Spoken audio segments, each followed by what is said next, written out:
Je vais chaque année à Racine de Ciel. Bien sûr, la Racine de Ciel. Les plus grands auteurs. Écoutez les histoires de l'histoire. Cita Dayanch. Cita Dayanch. Racine de Ciel. Cita Dayanch. Voilà, mais bonsoir à toutes et à tous. Merci de votre présence. Après avoir entendu un certain nombre d'écrivains qui ont participé au programme de cette collection, il est temps de faire un premier bilan d'étape et d'essayer de comprendre pourquoi ils se sont tous retrouvés dans cette collection. Avant d'interroger la notion de collection, je vous représente très rapidement nos invités. Manuel Carcassonne, directeur des éditions Stock. Donc c'est un éditeur, c'est un écrivain, c'est un journaliste. Il fabrique du livre, il parle des livres, et donc il est responsable avec Alina Gurdiel, excusez-moi, de cette collection. Alina Gurdiel est à l'origine, c'est la conceptrice de cette collection, elle est elle-même éditrice. Et donc elle va nous expliquer pourquoi, depuis quand, pourquoi et jusqu'à quand. Potentiellement, elle est infinie, me semble-t-il, après avoir lu un certain nombre de ces livres. Le pourquoi de cette collection. Et donc, comme l'a dit Michel, Monsieur Morel, historien d'art, qui a lu un certain nombre de ses ouvrages et s'est passionné pour l'un d'entre eux, et donc il interviendra. On lui a donné carte blanche, donc dès qu'il veut intervenir, un peu comme un regard extérieur mais participant, eh bien, il pourra mettre son grain de sel et faire ses remarques justement sur l'intérêt de cette collection. Je m'empresse de dire que personnellement, à l'occasion de ces Racines de Ciel, j'ai lu 7 ou 8 des éléments de la collection. Je le dis, comme je l'ai dit à Alina Gurdiel, personne ne sort sans au moins 3 volumes de la collection, parce que bien sûr chaque volume a son intérêt propre, mais il y a quelque chose qui émerge au fur et à mesure des lectures, et peut-être on interrogera sur les différents intérêts de fabriquer une collection, c'est une véritable réflexion d'éditeur. Donc voilà, merci de votre présence. Je vais vous poser des questions à vous deux, et évidemment, je vous laisse libre de prendre la parole, de vous la partager. Et je voulais commencer en interrogeant les 3 mots importants du nom de la collection. Ma nuit au musée. Il s'agit d'une nuit d'un écrivain ou d'une écrivaine dans un musée particulier, donc de provoquer une rencontre et de voir un peu ce qui allait ressortir de cette rencontre entre un lieu et un écrivain. Et je voulais commencer avec la notion de musée. Pourquoi ce lieu-là et pas un autre pour cette collection? Bonsoir, merci à tous d'être là. Pourquoi un musée au lieu d'une autre institution, d'un autre lieu? Eh bien, parce que je chéris particulièrement les musées et que j'avais envie de créer des liens, des ponts entre l'art et la littérature, mes 2 passions. Et que j'avais eu alors je vais répondre du coup aux autres questions, enfin la suite je crois.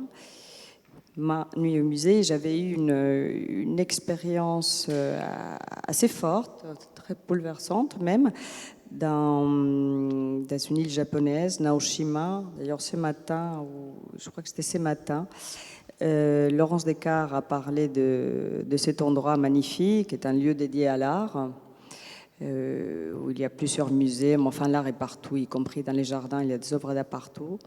Et j'ai eu l'occasion de, peut-être pas de passer une nuit telle que je la propose aujourd'hui aux écrivains, mais de passer beaucoup de temps, presque une nuit, dans un musée à Naoshima. Et je dois dire que cette expérience a été particulièrement riche, forte, inspirante. Et en effet, la nuit, puisqu'il est question de ça aussi, d'un moment particulier, pas le jour, mais la nuit, est aussi un espace un moment où on s'extrait du quotidien, des obligations, de beaucoup de choses, un moment aussi de solitude, où les œuvres, à force de les regarder d'une manière, j'ai envie de dire, différente, seule, il s'est créé une véritable complicité et elles s'animent. Il se passe des choses qui, pour ma part, ne se passaient pas le jour quand on les contemple entourés d'autres personnes. Donc, je ne pouvais pas imaginer à d'autres lieux pour ça, pour cette collection. Monsieur Carcassonne, peut-être donc cette idée du musée, ça vous a convenu? C'était ce lieu-là qu'il fallait investir? Alors je ne répondrai pas tout à fait de la même... Enfin, je n'irai pas par la même entrée, parce que j'ai forcément une logique de quelqu'un qui dirige une maison, donc un certain nombre de livres par an, et malheureusement un chiffre d'affaires également à accomplir. Et je trouve que moi, qui suis effectivement de formation assez littéraire, et je suis très content que la littérature puisse être accueillie en même temps que les musées dans ce très beau musée, et bravo vraiment à tous ceux qui organisent, parce que c'est formidable. En fait, quand j'étais jeune étudiant, les collections étaient importantes pour moi, parce que par exemple, il y avait une collection qui s'appelait Fin de siècle, chez 10-18, je les avais tous, et il aurait été impensable pour moi, par exemple, de ne pas avoir un volume de cette collection, qui aujourd'hui est introuvable. Hein. Si on essaie de trouver, on en trouve très peu. Il y avait des collections comme L'un et l'autre, par exemple, chez Gallimard. Il y avait la collection, enfin il y avait des collections, vous voyez ce que je veux dire, on achetait parfois des livres parce qu'ils étaient dans des collections. Pas par rapport à l'éditeur, hein, mais par rapport à une ligne éditoriale. C'était comme, je sais pas, aller dans une maison, on se disait, tiens, on va trouver des gens qu'on connaît, on va aimer une pièce et puis l'autre pièce, etc. Donc, comme étudiant, ensuite comme critique littéraire et ensuite comme éditeur, ça avait de l'importance pour moi. Et c'est pour ça que la nécessité de créer des choses qui prennent de l'espace et qui soient aussi des trouées différentes dans ce qu'on publie me paraissait une bonne chose. Ça, c'est une réflexion purement éditoriale, un peu intuitive, parce que je suis un peu à l'ancienne. Et puis quand Aline, que je connais depuis longtemps, a proposé cette idée, je l'ai trouvée bonne, parce que je l'ai trouvée assez simple, en fait. Les bonnes idées sont des idées simples. Et passer une nuit dans un musée, ça peut paraître une forme d'oxymore, ou un peu paradoxal, parce qu'on se dit, c'est la journée qu'on voit les choses, etc. Mais non, donc je trouve que cette idée qui était facile à résumer, pouvait passer plus facilement auprès des auteurs, mais aussi auprès des libraires et des journalistes qui sont souvent en quête de nouveautés. Et donc cet ensemble-là a fonctionné. Après, j'ai fait malheureusement dans ma vie d'autres collections qui n'ont pas marché. Donc on ne sait jamais non plus complètement pourquoi. Donc la question, c'est aussi, dans ce lieu que tout le monde connaît, avec cette idée simple d'y passer une nuit avec cette solitude, avec cette animation des œuvres, avec cet autre rapport qu'on va tisser avec les œuvres, d'y placer systématiquement des écrivains. Qu'est-ce que vous en attendez? Qu'ils poursuivent leur œuvre ou qu'ils infléchissent leur œuvre? Est-ce qu'il y a une liberté totale? Est-ce qu'il y a une demande, un programme? Comment vous prenez contact avec quels écrivains pour les envoyer dans quel musée? Alors, il y a plusieurs questions. Je demande le choix des écrivains est relativement simple. C'est des écrivains dont j'aime les œuvres, dont j'aime les livres. Et c'est des écrivains dont j'ai envie de découvrir, justement, j'ai envie de les confronter à cette expérience-là. C'est une expérience, donc, alors je vais peut-être résumer, je pense que peut-être vous avez tous compris, mais donc c'est une nuit dans un musée, c'est un protocole qui est assez simple, en effet, un lit de camp, plutôt une promesse d'ailleurs d'une nuit blanche que d'une nuit de sommeil, vous l'aurez aussi compris. Et à peu près rien d'autre. Il y a un livre à écrire suite à cette expérience qui ressemble aussi un peu à une performance, on peut le dire. Donc il n'y a pas de demande particulière, si ce n'est celle d'écrire un livre, qui est déjà un grand engagement pour un écrivain. J'attends d'eux un souffle, c'est-à-dire un engagement de longue haleine aussi, c'est-à-dire un livre. Donc il y a une totale liberté, il n'y a pas de demande particulière. Nous ne demandons pas d'écrire sur un sujet donné d'avance. C'est pour la plupart eux qui choisissent l'endroit. Ça, je peux y revenir parce que ça a changé au premier titre et petit à petit, les écrivains, comme ils connaissent la collection, ont en tête, ils arrivent souvent avec une idée des musées, mais c'est souvent leur choix, et leur choix, comme certains l'ont dit aujourd'hui lors des rencontres, ont souvent une raison intime, personnelle. Hein. C'est à eux de la trouver, c'est à eux de... Enfin, parfois, je pense qu'ils ont des intuitions, ils ne savent pas probablement exactement ce qu'ils cherchent quand ils se disent qu'ils veulent passer la nuit au Louvre ou à la Maison d'Anne Frank ou au Musée national. Parfois, ils ont des idées très claires, mais enfin, c'est une totale liberté, surtout. Il y a un certain, ça aussi c'est très important, un certain engagement concernant les livres. Vous verrez, c'est des vrais livres, ce n'est pas un article, ce n'est pas une petite nouvelle. Ça, c'est très important. C'est-à-dire que quand ils s'acceptent ma proposition ou notre proposition, ils s'acceptent quand même d'écrire un texte qui va leur prendre pas mal de temps. Enfin, dans tous les cas, qui va demander un engagement, parce que avoir une intuition, avoir une petite idée, bon, après il faut s'y mettre, il faut se dire, bon, je vais prendre le temps d'écrire un texte de 150 pages, de 100 pages. Ce n'est pas rien. Ce n'est pas rien. Oui, là-dessus, j'ajoute au début, parce qu'il y a quand même, au début, les choses ne sont jamais aisées comme elles le sont éventuellement après. Donc au départ, on avait une sorte d'accord avec le musée Picasso et Laurent Lebon, qui très gentiment, vraiment été très généreux, très, voilà, on ne pouvait pas faire une collection que au musée Picasso. Au bout d'un moment, explique que trois des ouvrages le livre de Crisofono Di Pio se passe au musée Picasso, le livre de Kamel Daoud, le livre de Lydie Salver. Bon, ils sont très différents entre eux, mais ils ont quand même le musée Picasso en point commun. Et au début, Aline était un peu inquiète qu'on demande quand même des textes parfois un peu longs, enfin qu'on laisse.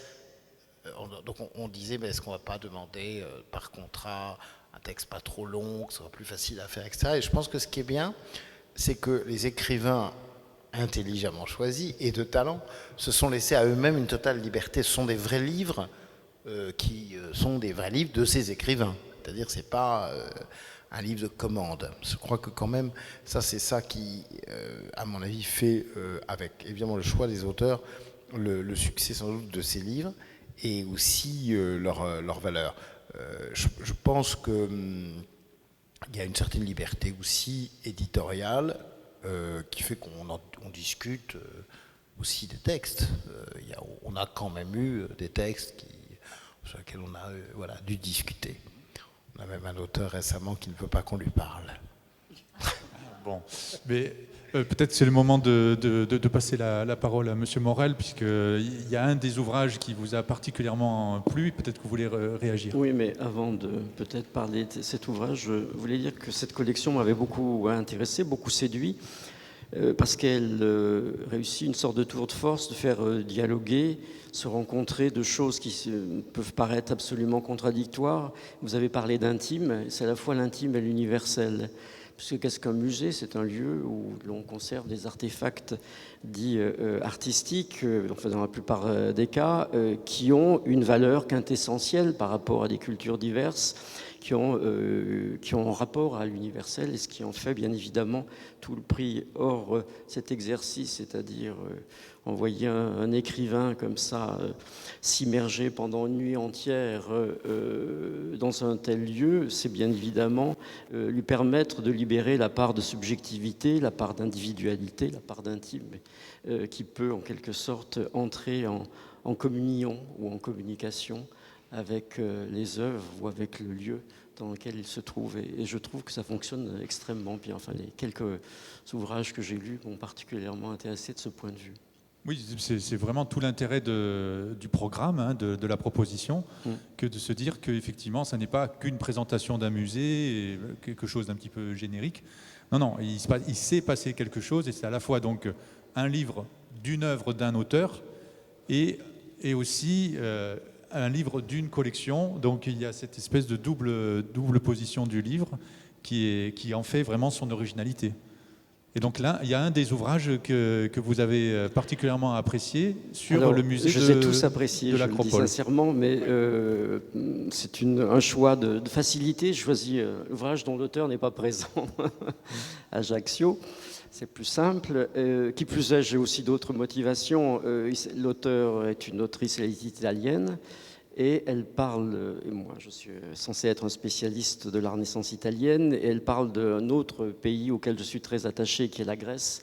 Donc je me suis senti directement concerné par cet ouvrage qui m'a particulièrement intéressé parce qu'il parle d'abord où il part, d'une sorte d'absence, constat d'une absence, d'un manque, puisqu'il est essentiellement question du Parthénon et de cette fameuse opération conduite par un ambassadeur anglais au tout début du XIXe siècle qui s'appelle Lord Elgin, qui, après toute une série de manœuvres dont je ne vais pas rappeler les détails, s'est emparé de, on va dire, la moitié des reliefs extraordinaires qui décoraient ce monument qu'est le Parthénon.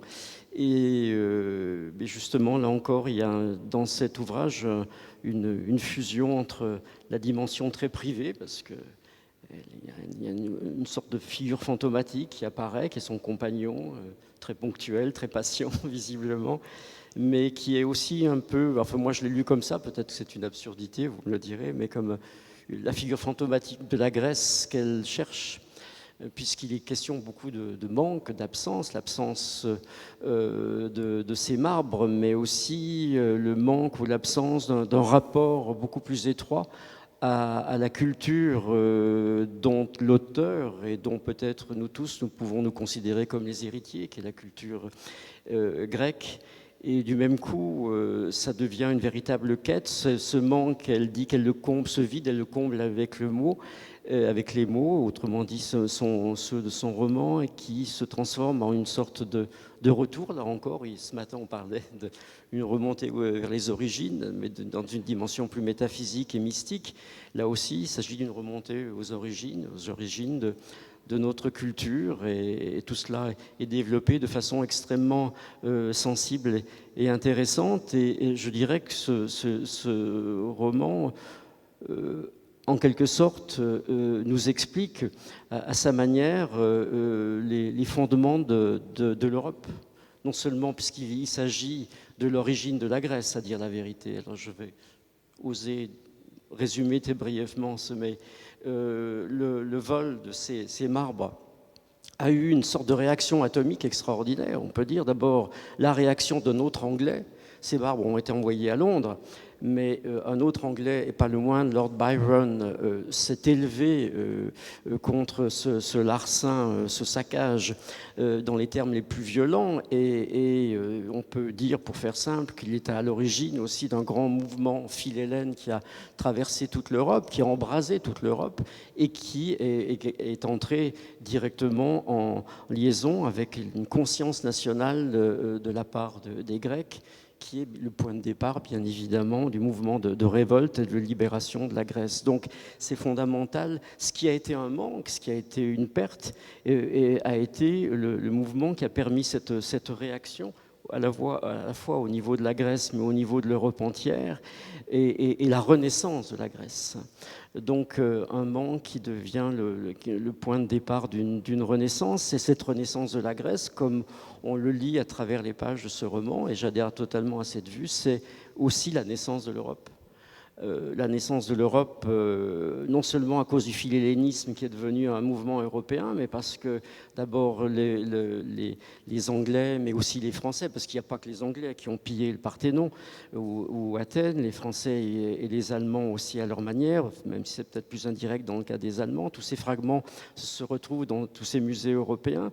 Les artistes donc ont enfin eu un rapport beaucoup plus direct aux œuvres de Phidias qui décoraient le Parthénon et y ont bien évidemment identifié ce qu'on peut considérer comme une forme de perfection de l'art qui a nourri tous les courants culturels, artistiques de l'époque, mais ça a également entraîné un nouveau rapport à la culture antique qui certes était déjà très présent et surtout depuis la Renaissance italienne, mais le rapport à la culture antique a toujours été présent en Europe, même au Moyen-Âge, mais ça a pris une toute autre dimension, une dimension peut-être à la fois plus subjective, plus intime chez des artistes et chez des écrivains, mais aussi une dimension beaucoup plus érudite, plus archéologique. C'est vraiment la vraie naissance de l'archéologie que le début du 19e siècle, et une connaissance beaucoup plus approfondie des mythes grecs et des mythes romains, qui est un peu le point de départ, ce qui sera aussi l'anthropologie quelques décennies plus tard. Donc c'est un phénomène fondamental. Fondamental, fondateur. Fondateur. Donc on peut citer quand même l'auteur, c'est Andrea Marcolongo. Déplacer la Lune de son orbite. Est-ce que vous voulez réagir à ce que disait Monsieur Morin? En l'occurrence, il vient de sortir. Je dirais que ce qui est intéressant, moi je ne suis pas du tout historien de l'art, et même si je suis d'abord amateur d'art, mais ce qui est assez intéressant aussi, je trouve, c'est cette idée que les musées dans lesquels des écrivains vont passer une nuit ne sont pas des lieux neutres. Ça, c'est quelque chose qui s'est posé dans plusieurs livres. Il y a le livre d'Andrea Marcolongo pose évidemment le problème de la restitution des œuvres d'art et du départ des œuvres d'art, en l'occurrence. Pratiquement toutes les œuvres grecques ayant disparu au British Museum en fait jamais rendues, puisque semble-t-il, j'ai l'impression que c'est pas prêt d'aboutir. Et il y a dans le livre, je veux pas empiéter sur son débat qui a lieu demain, de Christophe Boltanski, qui je crois est dans la salle, si je le vois bien, qui se passe à l'African Museum à Tervuren, donc dans la banlieue de Bruxelles, qui est un livre passionnant, mais aussi un endroit hallucinant. Alors moi, je ne connaissais pas cet endroit. Il se trouve que nous avons pu y faire un voyage avec quelques amis de la presse et des libraires. Et là, on pose le problème de la création d'un musée qui, si j'ose dire, est l'addition de la souffrance de beaucoup d'êtres humains, et un musée qui, c'était pour ça que c'était utile, je dois dire, d'y aller moi-même là pour m'en rendre compte, à la taille donc c'est le même architecte que le Petit Palais, qui est un musée gigantesque. Et je suis tombé récemment sur un marchand d'art africain à Paris qui m'a dit vous vous rendez pas compte de ce qu'il y a dans les réserves, il y a je sais pas quoi 1000 fois ce que vous avez vu, etc. Ça aussi c'est assez passionnant, voilà. C'est cette idée que le lieu n'est pas neutre, mais qu'il pose un certain nombre de problèmes politiques, sociaux, que c'est aussi des lieux de conflit. Aléna Gurdiel, est-ce que justement l'intérêt de cette collection, c'est pas d'essayer de montrer que les musées qui sont censés être des lieux pleins et des lieux qui offrent au public, à la vue du public, le plein, en fait, grâce à ces écrivains, on voit qu'il manque toujours quelque chose, qu'il y a quelque chose de caché, qu'il y a quelque chose de vide, ce vide qui va créer un appel d'air. Est-ce que vous avez trouvé un point commun et vous avez senti pas une harmonie, mais quelque chose, un état d'esprit dans l'ensemble de la collection? Alors, je trouve que chaque livre, c'est ce qui me plaît d'ailleurs dans la collection, c'est qu'ils sont chacun très singuliers. Vraiment, à la fois, ce sont des livres qui ressemblent à leurs auteurs, et à la fois, ils sont aussi paradoxalement différents de ce qu'ils ont pu faire ou écrire auparavant. Je dirais que ce qui, moi, m'a semblé commun à tous, c'est probablement l'intime. Et encore une fois, comme je l'ai dit au préalable, il n'y a pas de demande particulière, c'est vraiment une carte blanche qu'on propose aux écrivains, mais probablement la nuit, créer cela, j'imagine. C'est cette intimité, cette propension à la rétrospection, je ne sais pas. Mais le fait est que il y a un rendez-vous avec soi-même, mais je trouve que les lieux, enfin les musées, enfin, ils sont très habités par ailleurs. Il y a quand même des liens qui s'étisent, mais on peut dire que le point commun entre tous ces livres-là, c'est probablement l'intime. Ou étonnamment, je pourrais dire pour presque chacun de textes. Pour certains écrivains, c'est la première fois où ils prennent la parole à la première personne. Ils utilisent le je. Ou certains, même des écrivains, elle n'est pas là non plus, Lydie Salver, pour ne pas la citer, puisque les autres, vous allez avoir l'occasion de les entendre, parle, alors c'est une femme quand même qui a écrit beaucoup de livres, parle pour la première fois de son père. Ça a été véritablement... Oui, et puis de rapport... Tu as dans le livre de Leila Slimani, qui est un livre très étonnant chez quelqu'un qui fait des romans. Bon, moi j'aurais voulu qu'elle en écrive plus, mais je crois qu'elle se garde pour un autre livre. Il y a des pages sur son père, et sur le fait que son père est resté, donc sorti de prison, est resté assis sur un canapé sans bouger pendant je ne sais pas combien de temps. Des très belles pages, très intimes, qui naissent bizarrement comme une excroissance, si j'ose dire, narrative, comme sur un autre arbre qui mène, voilà, qui est l'arbre qui pousse dans ce musée, si j'ose dire, de son imaginaire, et pousse cette excroissance qui je ne sais pas, qui vient de quelque chose, vous voyez, comme si c'était né dans la nuit, si j'ose dire. Oui, c'est vrai que ce rapport à la nuit, à l'intime, comme vous le dites, fait que le musée, des fois, disparaît du texte. Par moments, les textes vont parler de bien d'autres choses que du simple musée, du simple lieu, mais il a fallu ce lieu et ce temps pour que tout d'un coup, effectivement, cette nouvelle parole, cette parole libérée, révélatrice, on est seul, et peut-être que justement là, les choses peuvent se dire un petit peu plus facilement.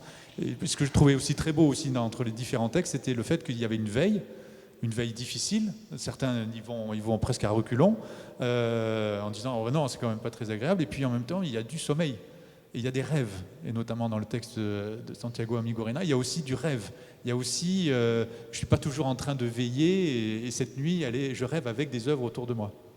Une nuit, c'est lent, et c'est vrai. Ça aussi, bon, peut-être un peu perversement, j'avais assez envie de les mettre en situation inconfortable, parce que vous imaginez bien qu'il y a des moments de fatigue pendant la nuit. Ils s'assoupissent, ils s'endorment. Enfin, je ne suis pas là pour le voir, mais enfin, ils le racontent. Ils ne peuvent pas tenir éveillés toute la nuit. Et ils doivent être dans un état bien particulier.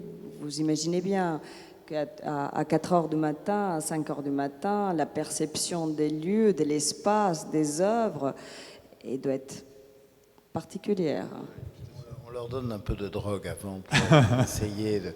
Non, moi j'ai peur, j'ai une angoisse qui est personnelle parce qu'il se trouve que je suis en tant que directeur d'une maison d'édition, je suis également mandataire social et je suis responsable juridiquement. En fait, j'ai très peur qu'il y en ait un jour un prix d'une crise de folie qui s'attaque à une œuvre. Alors, je crois qu'en plus Yakuta a dérobé la Joconde, mais c'est passé inaperçu. Elle l'a remplacé par un poster, ça ressemble beaucoup. Mais enfin, le fait est que ça, ce serait quand même embêtant. Et on signe des papiers sur les assurances. Il y a une notion de risque, de jeu avec le risque, voilà, de jouer avec la potentialité, quoi. Je pense que dans ce qui plaît assez au public et à la librairie aussi, il y a une petite notion aussi de transgression. Je ne peux pas m'empêcher de penser, j'ai aussi une culture populaire à ce film formidable qui doit s'appeler Une nuit au musée ou quelque chose comme ça, un film américain, et qui est l'idée de passer aussi une nuit de déconnade aussi dans un musée. C'est-à-dire, tout d'un coup, ce lieu sérieux, ce lieu de l'histoire de l'art, ce lieu qui renvoie à un narratif qui est un narratif de connaissance. Les gens sont intimidés dans les musées, ils sont intimidés par ce savoir aussi. Oui. Alors, je voulais dire autre chose aussi, ce qui me plaît particulièrement, c'est aussi de me dire que ces lieux, ces institutions, pendant cette nuit, vont être aussi dans un état de vulnérabilité. Ça peut paraître étrange, mais c'est le cas. C'est-à-dire qu'on laisse quelqu'un qui ne doit pas être là et qui, en effet, a priori, va bien se comporter. Il n'a pas de raison pour qu'il se comporte étrangement. Mais on va perturber la marche de l'institution. Voilà, il va y avoir quelqu'un qui va être là, qui ne devrait pas être là. On va devoir modifier pas mal des choses. Je ne vais pas rentrer dans les détails, mais à cause de cette nuit, cet établissement va être mis, encore une fois, en état de vulnérabilité. Et je trouve ça assez intéressant aussi, par rapport à ce qui peut se passer par la suite. Alors la collection contient une quinzaine de livres pour l'instant, me semble-t-il, et il y en a d'autres qui sont prévus. Vous vous êtes fixé une limite ou ça va devenir mondial parce que des musées, il y en a des milliers et des milliers. Et est-ce que ça s'inscrit aussi dans l'idée, parce que bon, on parle pas mal de musées qui rappellent des histoires terribles de guerre, de colonialisme, de mort, de souffrance. En ce moment, il y a des guerres, il y a des musées qui souffrent aussi, en Ukraine par exemple. Et donc, est-ce que c'est aussi une collection pour porter une certaine valeur de civilisation, pour dire ben là, il se passe quelque chose, et généralement, c'est ce qui est attaqué le premier lorsque des régimes dictatoriaux s'attaquent à des gens? Vous ne croyez pas si bien dire, parce qu'il y a plusieurs projets qui n'ont pas pu avoir lieu, et entre autres à cause justement de la situation politique du pays. Alors, je ne sais pas si je peux les citer, mais il y a le Bardo. Il y a le Bardo. Voilà, j'avais un projet magnifique avec le Bardo, et malheureusement, ces projets-là... Depuis les attentats? Ah non, après... Ah oui, le régime oui, qui devient un dictateur. Bien après, en fait, hélas, je ne sais pas si un jour on pourra reprendre ce projet, mais ce n'est pas le cas. Il y a la Russie. Nous avions aussi un projet là-bas, et c'était assez triste parce qu'on avait signé ce contrat au mois de février, je crois début février, et peu de temps après, la guerre est arrivée, et c'est un projet qui, en effet, devra attendre. On devra probablement changer. Aux troupes de Wagner de nous aider à entrer dans le musée. Moi j'ai été très obsédé par faire ça c'est moi, c'était Marotte aussi, mais à ce qui est une nuit au musée à Mossoul. Parce que je trouvais assez passionnant que dans des endroits entièrement détruits au moment de guerres qui sont des guerres atroces et aussi civilisationnelles, une des choses qu'on peut reconstruire aussi en premier, ça a été le musée de Mossoul qui, je crois, alors les gens du Louvre, beaucoup plus avant que moi, qui ont été ici, ils pourraient en dire plus, mais ont été aidés grandement par la France. Et là, il y a une reconstruction, et je trouve que ce sont aussi des endroits qui sont aussi des endroits du coup symboliques, qui ne sont pas non plus, voilà, qui ont une charge symbolique forte. Monsieur Porel ? Moi, je voudrais rebondir sur une observation que vous avez faite pour l'un des ouvrages où il était question de rêve. Donc, parfois, il s'endorme et il rêve. Et ça m'évoque, et en fait, en découvrant la collection, sans même avoir engagé la lecture d'un des volumes, ça m'a immédiatement fait penser à une chose qui est bien connue par les spécialistes des religions antiques et de la médecine antique, ce qui s'appelle l'incubation. Autrement dit, le fait que notamment pour aller dans un temple d'Esculape, on va dormir toute la nuit, c'est pendant le sommeil, pendant les rêves, qu'on entre en contact avec la divinité, laquelle nous transmet notamment les bonnes voies pour se guérir.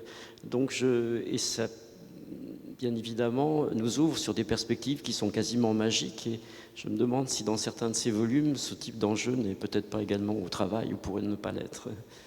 En tout cas, il est mis en scène dans certains. Moi, je pense, mais je n'ai pas de preuve, mais je pense que Leila Slimani a dormi. Elle dit elle-même dans son livre qu'elle avait fait un très bon repas avant, qu'elle arrivait totalement nourrie, en ayant bu une bouteille, etc. Et comme je crois que c'est une bonne nature, qu'elle a dû dormir un bon moment. Mais c'est vrai que le rêve fait partie, je pense, de cette dimension. Puis la frontière, je pense, entre le réel et l'obscurité aussi, il y a ce côté, tout d'un coup, d'être dans une frontière. Alors, puisque Manuel parle d'Eleila, je répondis aussi à ce que vous me demandiez au début, à savoir pourquoi des écrivains et pas forcément des spécialistes d'art. Je pense que de toute façon, les historiens produisent déjà leurs propres travaux, et ce sont des connaisseurs. qui ont un savoir à transmettre. Pour les écrivains, c'est une autre histoire. Et alors, précisément, Leila Slimani, pour ne pas la citer, enfin, elle revendique au début de son texte ne connaître pas grand-chose, n'est pas être familière. Elle n'est pas très à l'aise avec les musées ni avec les milieux d'art. Ceci, contrairement à ce qu'elle dit, à ce qu'elle prétend dans son texte, ne l'a pas empêché justement d'être en connexion. Enfin, la nuit a été opérante. Ça l'a vraiment renvoyée à son enfance. C'est assez émouvant d'ailleurs, parce qu'elle ne cesse de dire au début du livre, ça ne me parle pas, je connais rien à l'art et je ne sais pas ce que je fais là. Et finalement, j'ai envie de vous dire, elle tombe dans le piège et une œuvre va le renvoyer à son enfance. D'ailleurs, c'est une œuvre qui va donner les titres du livre, c'est Les parfums des fleurs la nuit, qui va lui faire revivre en fait son enfance, il va la faire parler de son père. Donc voilà, je vous réponds comme matrice, ça. Dans le premier livre d'ailleurs de la collection, ce qui est amusant parce que qui était le livre de Kamel Daoud, je crois que c'était le premier. Ce qui est intéressant, c'est que c'est quand même un livre qui retrace sa propre vie aussi et son rapport au nu et à la nudité et à l'érotisme, je pense quand même très sous-jacent dans le texte, en Algérie. Donc il y a aussi ce côté où finalement, voilà, il est dans un musée, le musée Picasso, il y a une histoire bien sûr, certes de Picasso et de ce qui est exposé, mais lui, ça le renvoie à l'Algérie, ça le renvoie à autre chose. Ce qui, en connexion avec Adel Abdessemed aussi, pareil, avec le rapport à la nudité. Je suis désolé, évidemment, le temps passe très très vite, mais normalement, il va falloir... Juste avant que, s'il y a une question et demie, moi j'en avais une, c'était à quand une nuit au musée Fesch, et ou alors quelqu'un me proposait dans la maison Bonaparte, quelqu'un qui pourrait dormir dans le lit de naissance de Napoléon, quand même, c'est assez unique. Qu'est-ce qu'il pourrait rêver? Donc, est-ce que vous avez prévu de vous promener comme ça? Il y a des projets, il y a pas mal de... Alors d'abord, on a beaucoup de projets. On peut au moins en citer le livre de Jean-Luc Coatelem au musée Guimet en octobre, un livre d'Aurélien Bélanger auprès de Poussin, au Louvre. Un livre de Yannick Enel. Au Centre Pompidou, et c'était l'exposition Bacon. Donc ça, c'est pour le mois de janvier. Et puis j'espère qu'on pourra avoir des musées effectivement étrangers. Et notre rêve commun serait aussi d'avoir des auteurs étrangers, des auteurs de langue étrangère dans des musées de leur choix. Donc, potentiellement une collection infinie. Magnifique, merci. Est-ce qu'il y a une question dans le public qui vous brûle les lèvres? Ou sinon, vous pouvez poser les questions aux auteurs, éditeurs, concepteurs, historiens d'art juste après la fermeture des micros. Et évidemment, j'engage et nous engageons tout le monde. Jetez-vous sur la collection, prenez-en 3 au hasard et vous allez voir. C'est vraiment une bonne expérience. Merci beaucoup.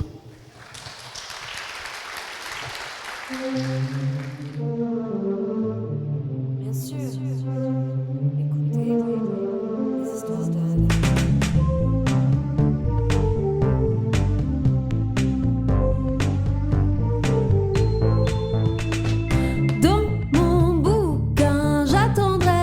Du monde, libre à chacun d'y trouver ce qu'il voudra. Une autre vie, je m'immerge jusqu'aux dents. Serre donc ma main, tout lâcher pour l'écrivain.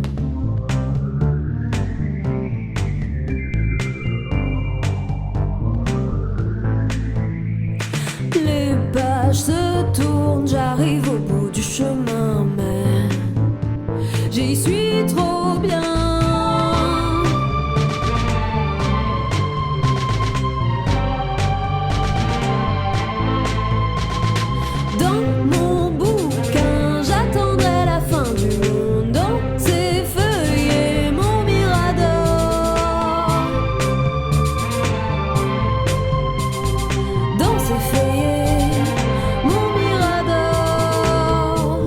Oui, Racine de ciel, j'ai lu évidemment chaque année les plus grands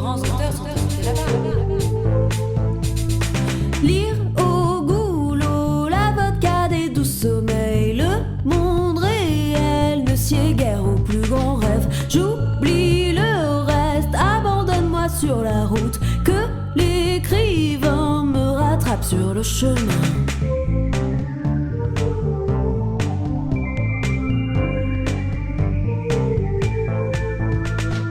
L'ouvrage est long, l'oiseau y plonge en piqué, moi sur ses ailes.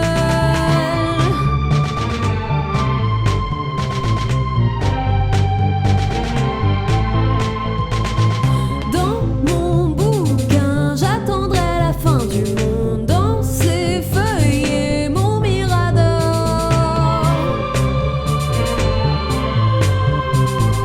Dans ses feuillets, mon mirador. Lire au boulot, la barricade du sommeil. Le monde réel ne sied guère au plus grand rêve. J'oublie le reste, abandonne-moi sur la route, que l'écrivain me rattrape sur le chemin.